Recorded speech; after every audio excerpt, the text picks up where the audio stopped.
Be ready.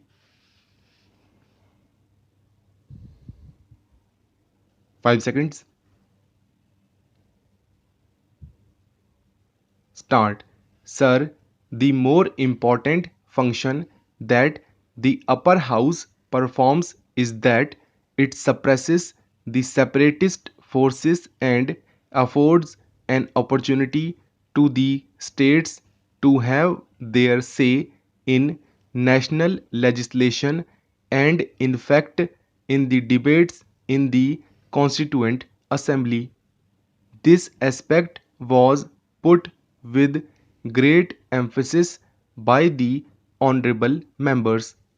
The second chamber is essential in a federal structure because the House of People, being the representative of the people, obviously the people will have their say there.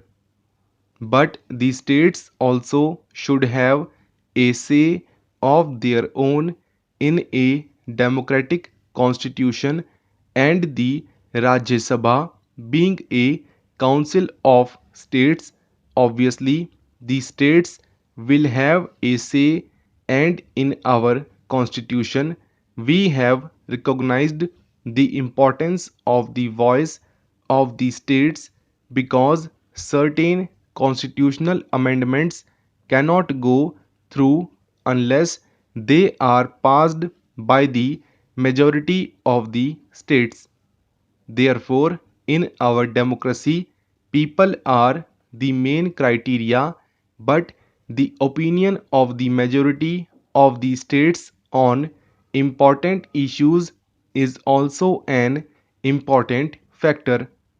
Whether this aspect will be properly fulfilled by the Rajya Sabha will be dependent to a great extent on the composition and the powers which the Rajya Sabha has in comparison with some of the other second chamber that we have in the world today.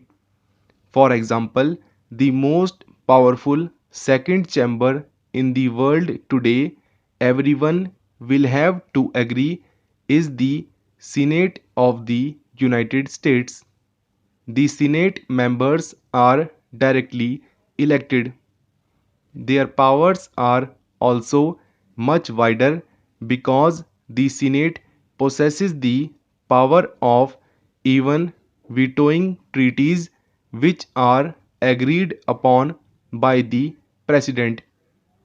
Ratification by the Senate is necessary before a treaty comes into force, and up till now, more than 60 treaties have been vetoed by the Senate. In the United States Senate, each state is represented by two members irrespective of its size and population. Now let us look to another federal.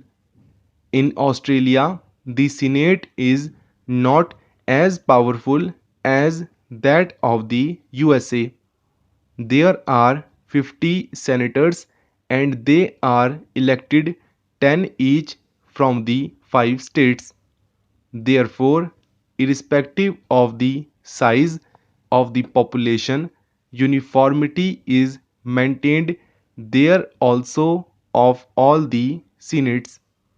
Same is the case in Switzerland also, where each state has two members.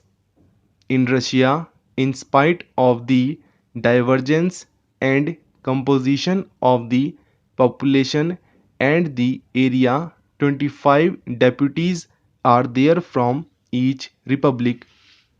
The only country where this principle is not followed is Canada, and we are following to a certain extent that pattern. In Canada, 120 members are nominated by the Governor General, and 4 provinces have 24 members each, and other provinces have got varying number of members with a minimum of 4. We have to a certain extent followed the pattern of Canada, and because we have accepted the principle of both nomination and indirect election, and also the principle of not having uniform representation, our principle has been to provide one representative for every additional 5 millions of the population and one for every additional 2 millions or part thereof. Why I am objecting and asking for an amendment and asking this House to consider the necessity of changing the present structure. I will just now come to that. In the House of the People, obviously, the House being representatives of the people, the populous states will have more representatives. Nobody can deny it, and that should be the first and basic principle. But unless there is another chamber where the smaller states may feel that they are not overwhelmed by the populous states, I think to a certain extent a situation may arise someday when the smaller states may feel that their problems are not being discussed in the proper perspective as it should be discussed. Obviously, at this moment, I will concede that not only the quantity but quality also counts. But in a democracy, the number also counts very much.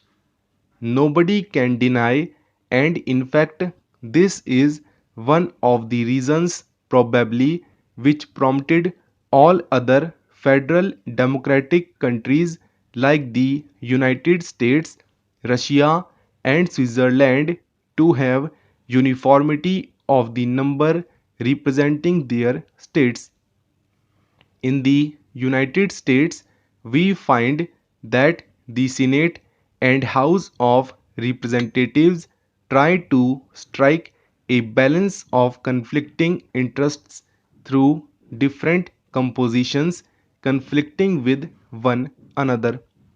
For example, in the United States, we find that they have got 8 farming states, and these states have 47 representatives in the House of Representatives, whereas there are industrial states and the number of their representatives in the House of Representatives is 174.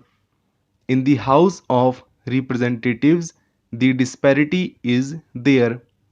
The industrial states may have a dominating voice, and much more time may be taken in discussing the industrial matters. But that has been balanced in the upper house. I feel we should have also a fresh view as to whether the composition of the Rajya Sabha should be changed because of this first principle alone. This should be considered very carefully.